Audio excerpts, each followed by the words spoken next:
South Korea's president has called for an investigation into the sports ministry. History was made as one of the smallest nations in the tournament is moving on. Steve Clark resigning after their elimination from the World Cup was confirmed. 3 coaches.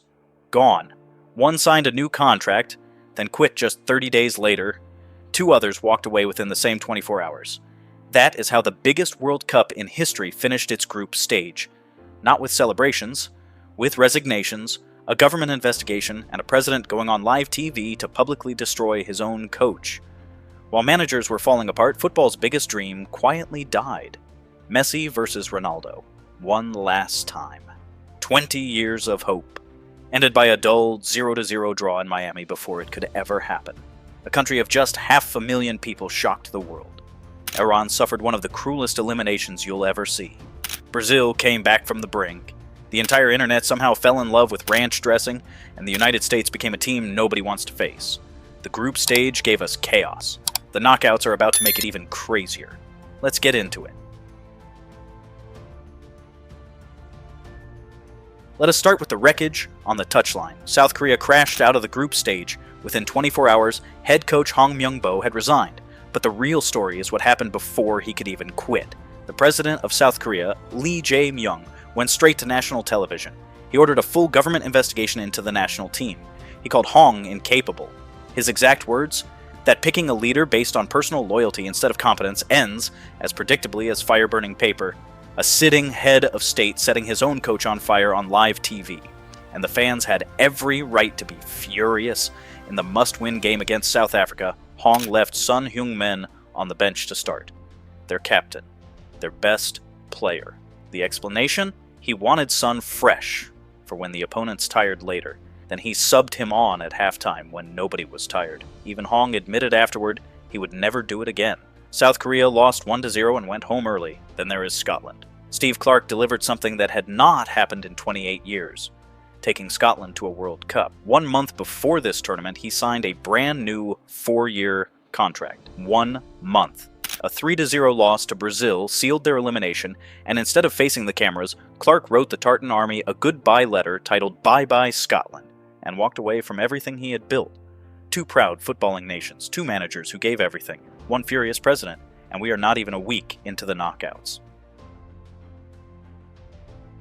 Now the one that actually hurts. For 20 years, Lionel Messi and Cristiano Ronaldo, the 2 greatest footballers ever, have never once shared a World Cup stage. This was supposed to be it. Argentina win their group, Portugal win theirs, and the 2 of them finally collide in the quarterfinals. Argentina held their end. Messi, 39 years old and defying time itself, is now the all-time leading scorer in World Cup history. And then Portugal walked out against Colombia and played a 0-0 so flat it felt like a goodbye nobody asked for. That draw dropped Portugal to second and threw them onto the complete opposite side of the bracket from Argentina. Do you understand what that means? The quarterfinal is gone. The only way Messi and Ronaldo ever share a World Cup pitch in their lifetimes is if both reach the final on July 19th. And Portugal must first get through Croatia, then Spain, then Belgium, and then France before they meet Argentina in the final. 2 careers. And the final chapter of this rivalry at a World Cup may never be written because of one forgettable gray afternoon in Miami. 20 years of anticipation, and the universe handed us a 0-0. Let that settle over you. And then there is Iran, the story that just makes you ache. You remember Iran from week 1. The team banned from staying overnight in the United States. The team commuting across the Mexican border before every match day, Tijuana to the stadium and back again. Their supporters could not even get visas to come and watch, and somehow that story got even heavier. In their final group game against Egypt, Iran were chasing a result they needed to survive. A late goal was ruled out by VAR. Offside. The match finished 1-1. Egypt advanced. Iran slipped to 3rd. But 3rd place in this expanded 48-team format could still be enough. 8 of the best 3rd-place teams go through, so Iran sat and waited, helpless, their fate in a different match they had no part of. Algeria versus Austria. Algeria were leading, Iran were alive, the clock ran deep into the 96th minute, and then Austria scored an equalizer, 3-3, a single goal by a different team in a game Iran had nothing to do with, knocked them out. It pushed them from 8th to 9th in the 3rd-place standings, 1 spot short. And after carrying all of it with dignity, they are eliminated by a stranger's goal in the dying seconds of a match they could not even see. Nobody deserved a kinder ending. Nobody received a crueler one. 2 weeks ago on this channel, I told you Brazil looked finished. No Rodrigo, no Militao, no Estevao. Neymar strapped to the bench with a calf injury, watching his team stumble to a 1-1 draw with Morocco. What a difference 2 weeks can make. Brazil beat Haiti 3-0. Then they dismantled Scotland 3-0 to win the group and end Steve Clark's international career. Vinicius Jr. has turned into a force of nature. 4 goals. Eyes locked on the golden boot. And then came the moment every Brazilian had been waiting for. Neymar, the man who had barely played competitive football in 2.5 years, Brazil's all-time leading scorer. He stepped off the bench against Scotland for his first World Cup minutes of 2026, and the stadium didn't applaud. It exploded. This is almost certainly his final World Cup, and for one more night, he was back in that famous yellow shirt. Then came Japan. They struck first and threatened another famous upset. But this Brazil is no longer the broken team we saw 2 weeks ago. They fought back, scored twice, and sent one of the tournament's most dangerous dark horses home. Now, Norway await in the round of 16. Brazil have gone from funeral speeches to genuine title contenders in the space of 2 weeks. Only the World Cup can bury you this quickly and bring you back even faster. And now the one that will make your heart ache in the best way. Cape Verde, a small chain of islands off the coast of West Africa. Population 525,000 people. Smaller than every single U.S. state. Smaller than Wyoming. This is their first World Cup ever. What did they do with it? They held Spain, one of the favorites, to 0-0. They drew 2-2 with Uruguay. Then they shut out Saudi Arabia to finish second in their group and walk into the knockouts as the smallest nation by population to ever get this far. 3 games. 3 draws, 0 defeats. The soul of this team is their goalkeeper, Vozinha. He is 40 years old. Last season he was playing in the Portuguese 2nd Division. At this World Cup he has been a wall. Save after save, refusing to let the dream die. And here is the reward waiting for them. They face Lionel Messi and Argentina next, the greatest player who ever lived, against 525,000 people, an old goalkeeper from the 2nd Division, and an impossible dream. Tell me honestly that you are not rooting for those islands. Co-hosts Canada. Remember the empty seats at their opening game? Forget all of it, because Canada just had the greatest, most emotional night in their entire footballing history, the very first knockout game of this tournament. Canada versus South Africa. 2 nations with one thing in common. Neither had ever won a single knockout match at a World Cup. Tense, physical, still scoreless deep into stoppage time, a whole country holding its breath. And then Steven Eustachio scored 1-0. Canada into the round of 16 for the first time in their history on home soil. But the story that will be retold for decades is not the goal.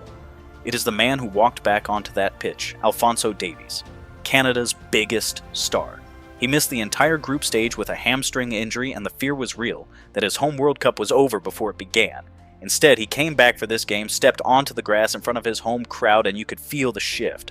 The team straightened up, the belief flooded back in. This is a man who spent part of his childhood in a refugee camp, and there he was, on home soil, dragging his country into territory they have never reached before. Under Jesse Marsch, Canada have gone from a punchline to a genuine threat, and the party is only just getting started.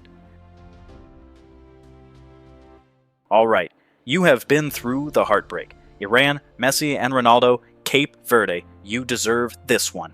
Because the breakout sensation of the 2026 World Cup is ranch dressing, a salad condiment. I am completely serious. Millions of international fans arrived in the United States, and a huge number of them tasted ranch dressing for the very first time. And they have completely lost their minds over it. Videos everywhere, fans pouring it over everything. People out here calling it American sauce. It escalated to the point where the TSA had to issue official warnings, because tourists were genuinely trying to smuggle bottles of Hidden Valley Ranch home in their carry-on bags and getting stopped at airport security. Ranch dressing is now a documented international customs incident, and the man feeling more vindicated than anyone alive is Weston McKennie, USA midfielder. 5 years ago, he was mocked across the entire internet for admitting he puts ranch on his pizza. Italian football legends laughed at him. Now the whole world has come around. His response this week? Perfect! I saw it coming. I was a trendsetter. 48 nations. Billions of dollars on the line. And the thing the world cannot stop talking about is a creamy white salad dressing. Never change. Football. So there it is. Week 3 of the most heartbreaking World Cup any of us have ever lived through. 3 coaches gone before the knockouts even settled in.